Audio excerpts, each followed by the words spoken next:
Stephen Baxter, welcome to the Plant Yourself podcast. Thank you, Harry. It's good to be with you. It's, And I hope you can cope with my Aussie accent. I think, yeah, I'm sure there's AI software that can turn it into something that Americans can understand. But yeah, I think there's a fair amount that we're going to have to culturally translate to make sense of you and what you do and what you care about. Can you just begin with a brief introduction of you? Yes, I live in a place called Tasmania. Most people know us from a Tasmanian devil from years ago on the TV. What was it? Cartoon with the Tasmanian devil. Yeah, I think I had a phobia of that. He would go like in Yeah, really yeah, fast circles and yeah, like bore underground. Yeah. yeah, that's right. Nothing like a Tasmanian devil, but yeah, that's. So we have the tiny little animals about this big that sadly get roadkill. So yeah, we're right at the bottom of Australia. So we're a little island down the bottom of Australia, named after a guy called Abel Tasman, who ran into it in his ship many years ago. And we're a population of 500,000 people. We're our own state and got our own parliament and a very regional based island with half of it now tied up in national forest and heritage listing and a lot of things like that. Gotcha. So living in Catalonia, Spain, I have to ask, is there a separatist movement in Tasmania? Not really, not really. I think there's a lot of people who want to keep it a secret, but yeah, the rest of Australia helps us by subsidising our lifestyle, so it's good to be part of Australia. Gotcha. And tell me what you do there. I do a number of different things. I have been a pastor of a church up till recently, but also in my life I've done things like I've been in publishing, I've been in housing, social housing as well, and in training. So I've done a lot of things over the years. This part of my life I'm more into leadership development, mentoring people, that sort of thing. I have a relationship with a lot of our leaders across the state, particularly our parliamentarians, state parliamentarians and federal. So yeah, in the leadership space a lot. Yeah, so that's one of the things that I wanted to explore with you because it's a self-contained state, it's an island, Yep. the 500,000 people, and I think it's often hard to draw a direct line between leadership and quality of life and quality. And I think in some ways you do that, right? You convene an annual event in which the leaders come, the opposition leaders, and I think I'd love to hear from you as leaders develop and as leadership is seen as an important human skill, like how that translates into reality and not just abstraction. Look, that's such a good question, Howie. Because we are small, it means that we know each other. And I was speaking with one of our parliamentary leaders this afternoon. She said, you can't scratch your bum without someone else knowing what's going on. And she's a good friend. And so that makes leadership a really interesting journey where you know that the implications of your decisions are going to affect other people. And there's tight-knit communities. It means you go a bit more with the status quo or the loudest voice or something like that. So it's really difficult to change. So, yeah, I haven't got an easy answer for your question, Harry, except gentle walking with each other, learning to listen well with each other. And now it's around having a story or a narrative big enough to encourage one another. It's complex. Yeah. So most of us who work in leadership work in organizations and typically for-profit companies. And and that's how we think of leadership. Yeah. That's what all the books are written because that's what sells coaching and consulting and all the other stuff. And yet when I step back, I look at organizations, at for-profit companies, and they're dictatorships. Yeah. Right? They're not democracies. They're not healthy. If someone doesn't agree with the leader, at some level they're going to be kicked out. Yep. Yeah, look, it's a good observation. I've worked in not-for-profits most of my life. And the interesting thing, and so let's say a church situation, which I explained before. Let's say a church situation, people come voluntarily. You haven't got to pay at the end of the day that says come along. They come along because they've got a narrative, they've got a story that they want to be part of, a journey that they're on. And yeah, it's a very different form of leadership than when you've got a bit of a stick, as you're saying, or a pay packet to encourage people to change. I think it's a very different form of leadership where relationship narrative is a really important part of it. In fact, sometimes it's the only thing you've got. Yeah, so that's what I'd love to explore with you because, like in the United States right now, there is Yeah, this. I'll be as kind as I can. There is a sense that there has been a sense that government is broken and what it needs is businessmen, yeah, right? yes, And we're yeah, seeing how that's going now, and we're yeah, seeing the limits of the transferability of that model. And I feel like the way we talk about leadership and that it's the assumption is that it's going to be Steve Jobs or a CEO or even a military general are seen as the avatars of leadership. Like in the nonprofit world and in the civic world, you mentioned story, journey, mm, invitations. What do you yeah, see as the qualities of leadership that are truly important on a human level? yeah. Obviously, relatability is important. Now, the irony, isn't it, of what's happening in America to some extent, and let's name it. I can name it from here, Tassie, miles away from the rest of the world. Now, Trump is a businessman and works transactionally and as a boss, and yet was able to carry a narrative that he was somehow arguing for the working man and got voted in on the basis of that, which seems an irony from that distance. But he did find a way to capture a narrative that enough people believed in and voted for him, whether they liked what he's doing now. So I think the narrative thing worked. I don't think it's necessarily it's a sad one in some ways, but it does reinforce what I'm suggesting. I see it as a narrative of grievance and exclusion. Yes, I think that's true, but it comes from that. But it was also the MAGA Make America Great Again is an aspirational thing as well. So that's not just, it's building off grievance and disappointment and frustration, but it was a positive thing to try and call people to in some sense. Whether you're getting that or not, it's another. Whether that's what's happening, it's another question. So I think linked with that, we're a bit scared of charismatic leaders a little bit, particularly post Second World War and what Hitler did with Germany. That big charismatic leader that can tell a story and draw people together. We want to be wary of it, and yet we're attracted to it at the same time. So it's a we just got to learn how to do it well, and we need good leaders who can do it well. Yeah. Is it partly a matter of scale? Like when you look at leaders that you work with, is it more likely that a charismatic leader at a community level or a small nonprofit will be more aligned or more sensitive to the greater good than someone who's ruling a state of millions of people that they'll never meet? Yeah, it's a good question. I'm not sure I know the answer to that one, Howie. Now, I think of my son who played Australian rules football, who had a coach who he didn't have the best team, but he won the grand final because he knew how to tell a narrative and get those 14-year-old boys working together in a football team to win a grand final. So, that there are people like that at a grassroots level in our community that hold our communities together that are really critical, I think.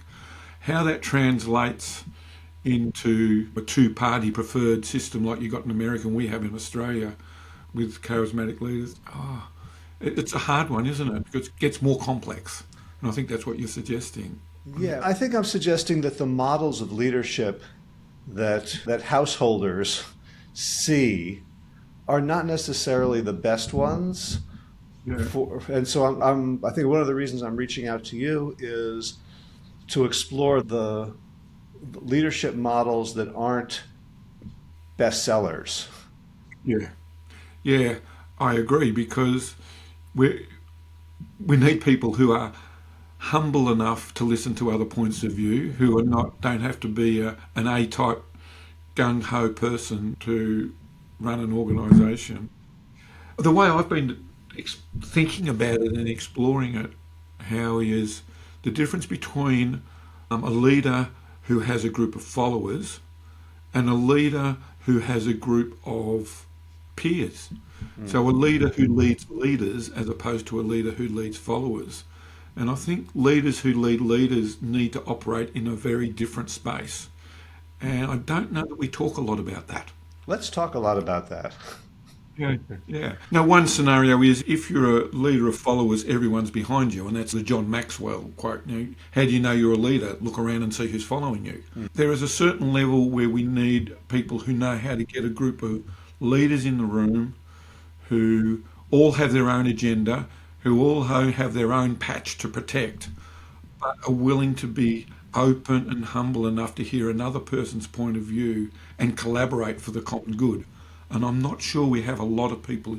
We don't foster them, as you say. We don't hear much about them. It's not the norm of talking about that type of leader, because I know I feel as if I'm talking a lot, but now our organisations are developed, as you rightly said. They're there to have the hierarchy of the person at the top who's got the vision, who's gung ho for it.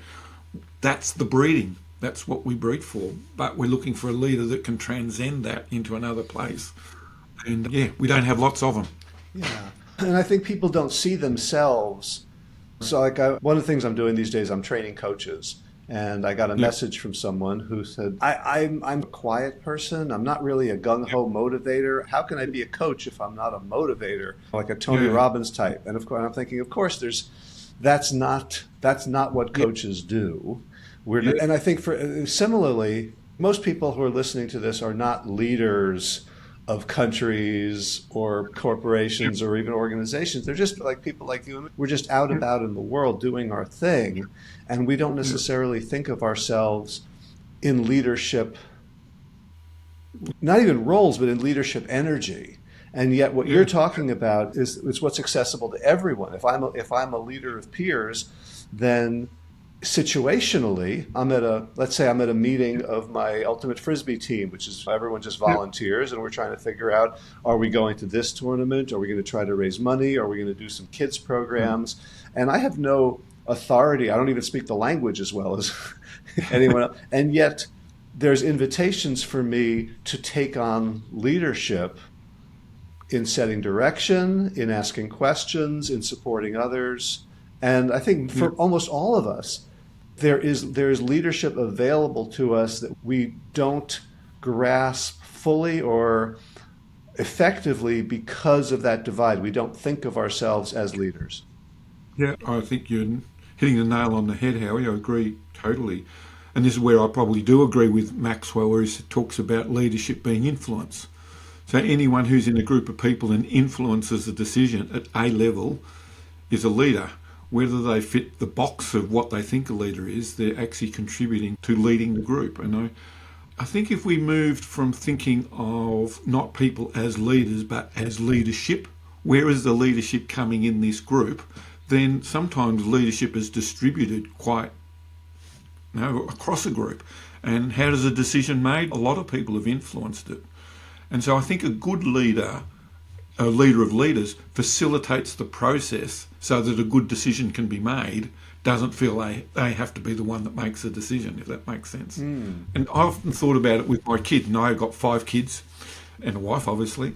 And now when we were going away on holidays, I thought of my leadership was things like, okay, kids, we're getting in the car now.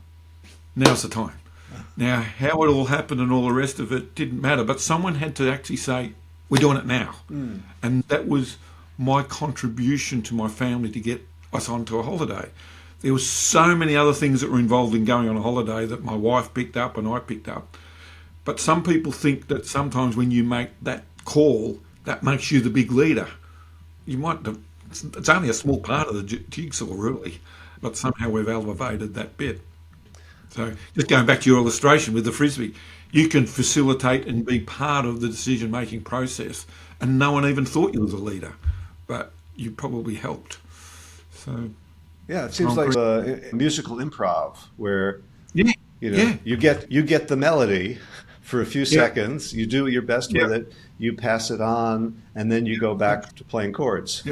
Yeah, I think that's a really great way of seeing it. And if everyone knows the rules of the game, you can make beautiful music. It can be wonderful and inspiring. And if you don't, then it can actually be absolute chaos. Yeah. And if you're riffing based on ego, it's going to get in your way. That's right. Yeah, yeah.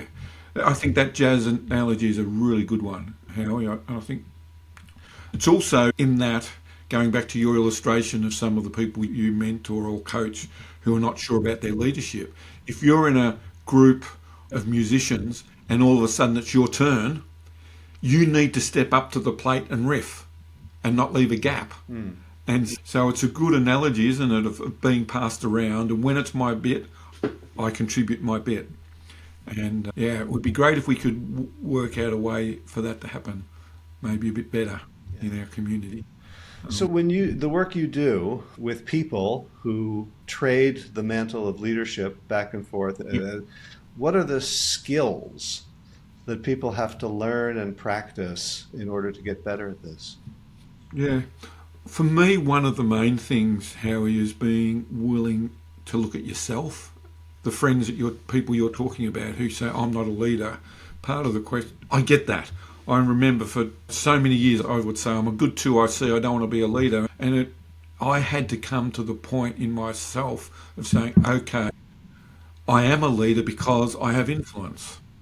And so there was an inner mindset that I've had to go through in this journey. And I think part of that, and you would find it in your coaching, is just helping people to think of it whatever way, as a jazz band, whatever, I've got a contribution to make. So I think part of my journey walking alongside others is helping them to embrace that. An example would be a person I was talking to probably about 5 weeks ago now. They said to me that they are a good 2IC. A good what? The way. 2IC, second in command. Oh, okay. 2IC. Yeah, 2IC. Yeah. Good number two, not good number one, but he's really good at backing up and helping another person. And I said to him, I looked him in the eye and I said, rubbish. That's very strange. That's not true. I don't agree with you. And explained to him what I saw him doing, how good he is at doing different things, and said, I'm really going to challenge you on that. And the reason I can is because I've said it for too long as well. And I encourage you to see yourself as a leader. He came back to me after that and said, can you mentor me? Because you were right and I need to step up. And I think part of it is encouraging people. It's our mindset, I think, is a big one. So that's one change. The other change is for people who are in leadership, as you were saying, who are in a hierarchy, who enjoy the ego, the prestige, maybe getting to a point in their life and their age where they realise, I can't keep doing this way, and helping them transition into a new form of leadership, which is really about letting others rise up in leadership and not having to be the kingpin all the time. I guess it has to do with intention, right? Like if the goal, of leadership, again, in these business books, is you become adored or feared or acclaimed in some way, and your company's stock price goes up. And I don't know many people who, after they leave, the company maintains the legacy that they brought in. Famously, Alan Mulally at Ford turned the place around. There's many case studies of his leadership, which I think is brilliant and exactly what you're talking about, and humble and evocative in many ways. And yet when he left, everything went back to the way it was. So it's a question, if the goal truly is we, not me, right, then I think you'd make different decisions and, again, empower the people around you to a much greater extent so that you become, when you stop playing your riff, the music continues. That's right. And I think that's part of the work that I want to do, and I'm guessing some of yours too, Howie, is finding ways to do that, because obviously we're struggling with that at the moment. And I think that's endemic in a whole lot of places, that we haven't really passed on that level of leader. And it seems to be my read of history, it's something that every generation needs to learn and be passed on to. It's not something, we're talking about wisdom, aren't we, rather than knowledge. We're talking about humility rather than hubris. And that's my journey in that, is that's learnt the hard way. You can't learn that the easy way. You've got to have a few knocks along the way. And I think to some extent Steve Jobs is a good example. Now he had to be kicked out of his company and come back again for his real brilliance to shine. It's not to say it wasn't there in the first place. Yeah, there's a journey in that. And I think it needs people like you and I in the conversation. I think that's part of it. Yeah. And also the question of who's in the group, right? So if American politics, for all its flaws, it was understood until maybe 10, 20 years ago that the leader was a leader of everybody. There was this concept of the loyal opposition, or that there is, yes, we disagree and we have these tensions, and yet we're all working for the same thing. I think we've lost that in American politics. I think around the world there's been this fracture, but I think it comes or originates in the business world, where we have this term stakeholders, and we clearly delineate who are the stakeholders and who matter and who don't. You can have companies, and I've seen this so many times, where companies have this amazing internal culture and people are valued and everyone's happy at work. Meanwhile, they're extracting chemicals from the earth and oppressing people in other countries. And to me, leadership that leaves people behind is not real leadership. Yeah, I agree. I was talking to a friend just a couple of days ago about in Australia we have the big four banks, we call them, and they're extracting $1 million profits, multi-million-dollar profits, because they've got to do it for the stakeholders. And I was asking, so when did we get to the point where it was more important to give the stakeholders more money than reducing the interest rates on the people who are the poor people who need it for a home? Like, there's something wrong in that equation. And I think just another way of talking about what you're talking about, where we've built corporations and the stock market breeds a tilting to one way rather than actually organisations being there to serve people. It serves the owners as the stakeholders rather than the customers. And I don't know how we change that, Howie, but boy, it's needing some significant tweaking in some ways, because people can manipulate organisations out of greed to get what they want out of it, rather than it being an organisation that's meant to serve people at all levels. And my bias and my perspective is that, that our human vices, by and large, are based on unmet needs that we're misinterpreting. Yep. So when I see greed, I think fear, right? Fear of lack. Yep. And I'm curious how you put fear into the idea of leadership. So that there are leaders who can lead by making everybody afraid, as you said, whether Chainsaw Al Dunlop, Jack Welch, or how is fear needed? To what extent is it useful? And how can, and what can replace it? Yeah, I think that's really a good question, Howie, and it's part of the reason why, for me, and my faith background comes in important, because for me, I see in the leadership of Jesus, for example, who wants to put love at the centre of it, not fear. And in the end, the authorities, whether they be military, religious, or philosophical, all ganged up against him and executed him because it's saying something around, we need to do this better. And I think he's the first person in history to suggest that we should love our neighbour, should love our enemy, not just our neighbour.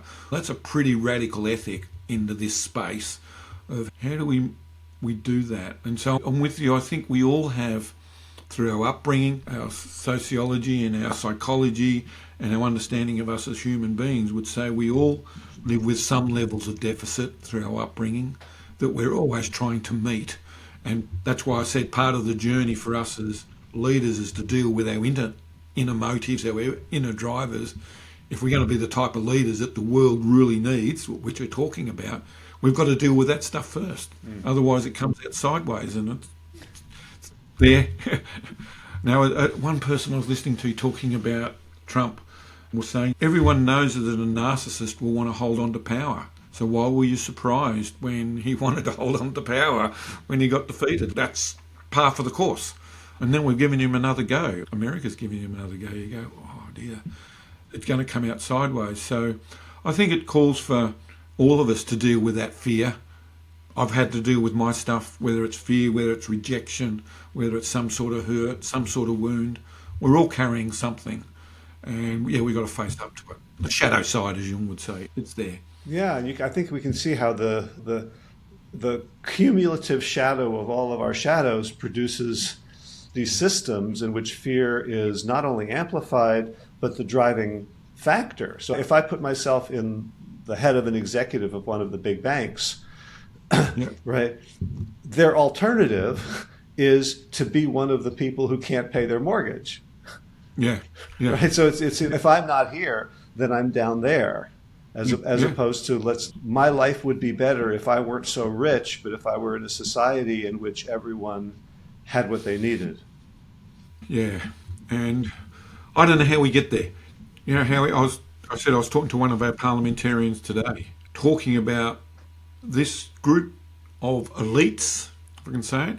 Some of them in business, but some of them in the public service, getting a good income, happy to hold on to their silo, and not bring any change. And they're in cahoots with each other to some extent.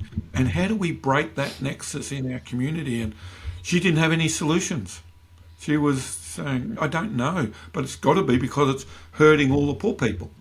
Like Tasmania, in terms of per capita, we've got more children in state care than any other state in Australia. And every night there are thousands of kids that they're putting in motel rooms because they've got nowhere to house them or to protect them. How do we get at those big questions as a society? And then, as you're saying, we've got people who are just perpetuating high incomes because they're scared of what would happen if they actually thought, let's do the right thing here.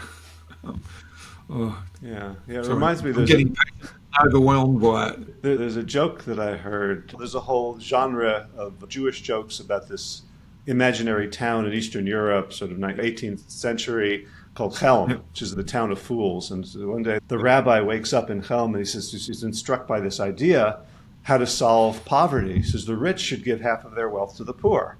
And he devotes his life to promoting this idea, and he goes away, travels around the world, comes back 20 years later, and Rabbi, how's it going? He says, I'm halfway there. The poor have agreed to accept. Yeah, that's right. Yeah. Now we're talking about big questions here, aren't we? About leadership, and part of it, I think, I grew up in a period of time where I saw the world in continents. There's North American continent, Australia, and all the rest of it. But then in the mid-70s, we ended up having a photograph of the world from outer space.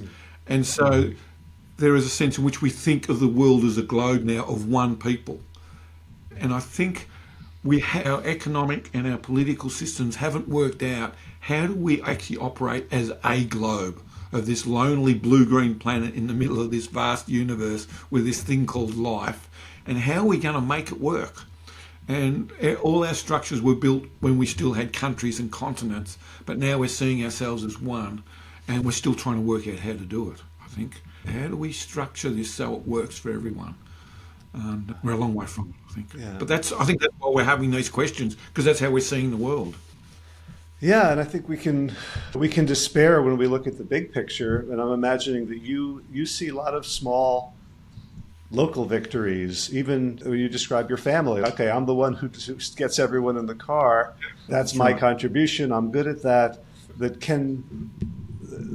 I was reading a book on parenting, 25 years too late, but it talks about being responsible to your children and not for your children, which struck me very powerfully.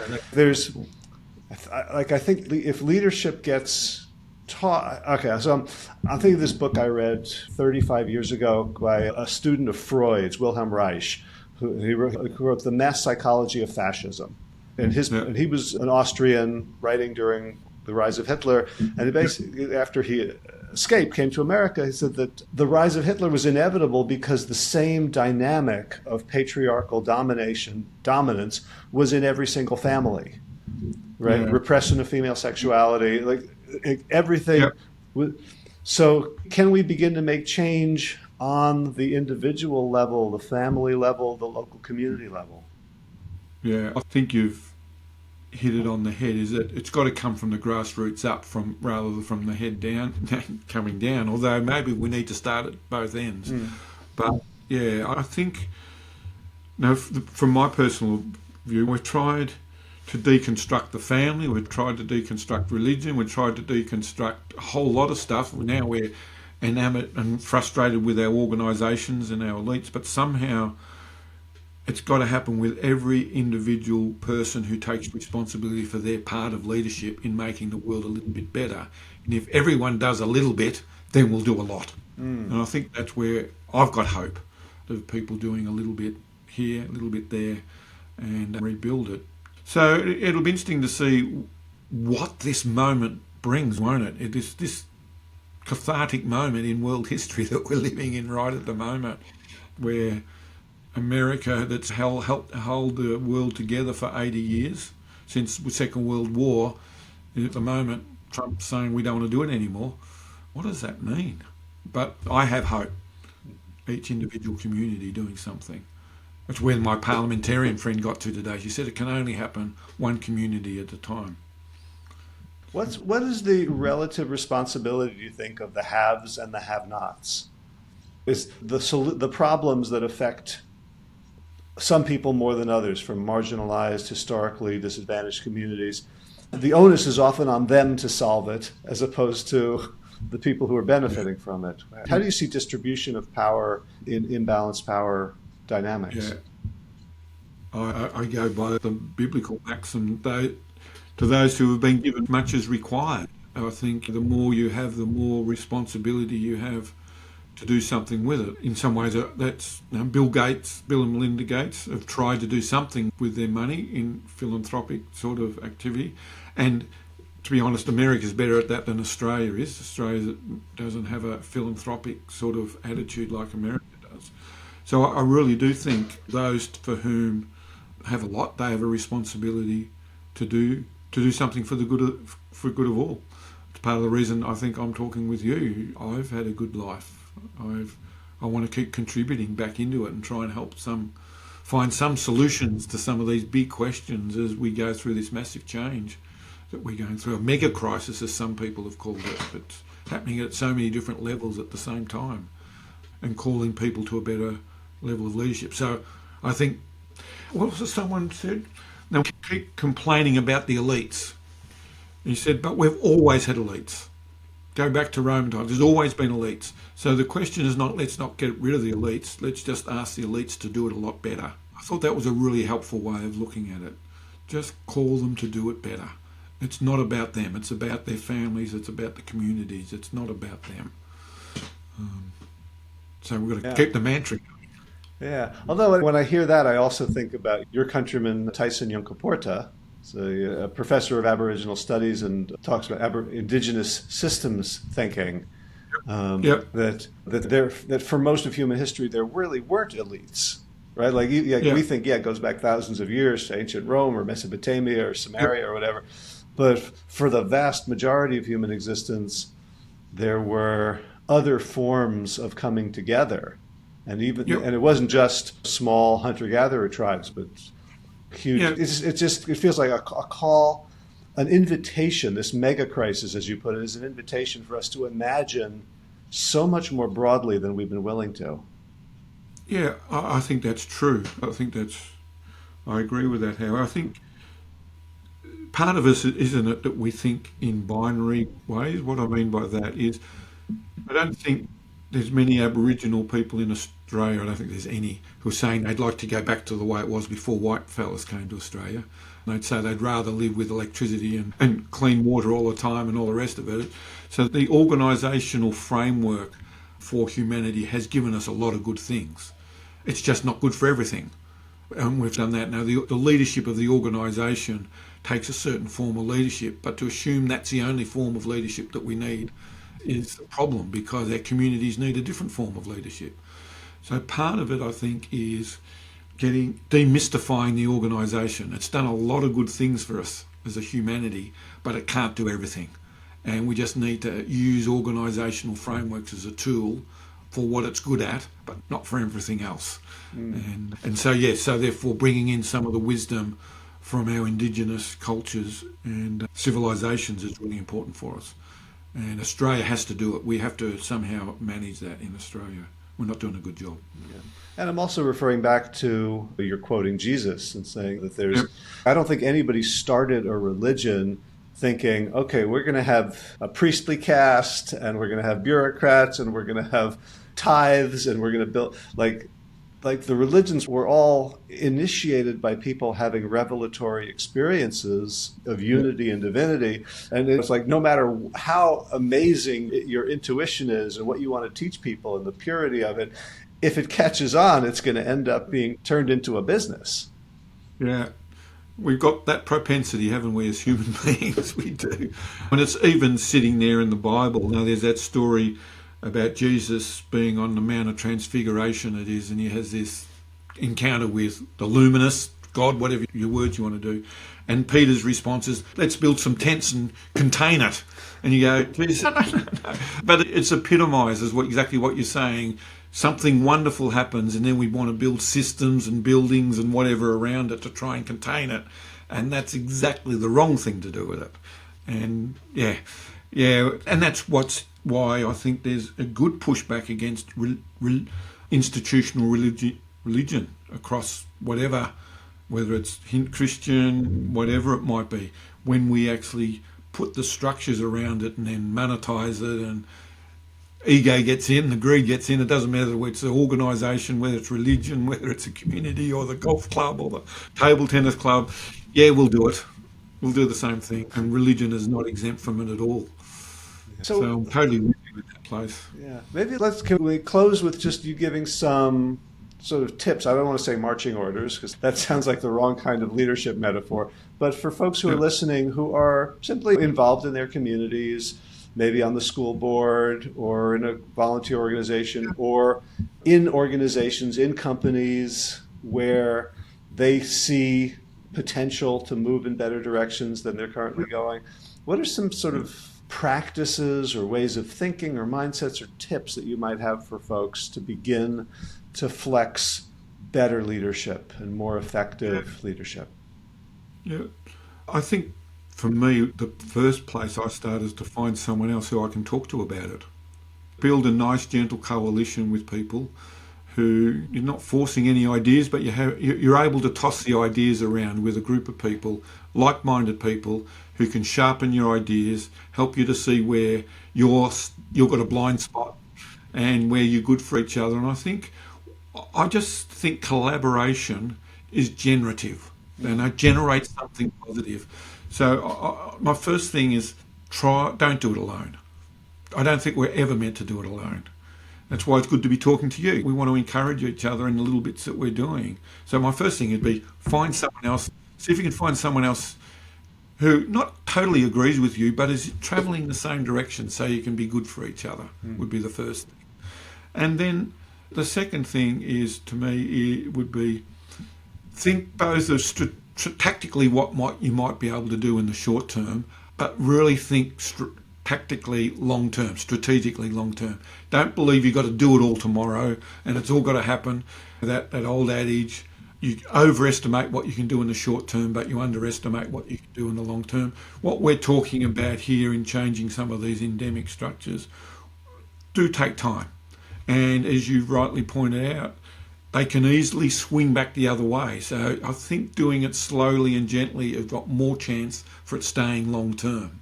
So I think that would be my second thing, is just give yourself a big picture of it. Get friends and think long term strategically.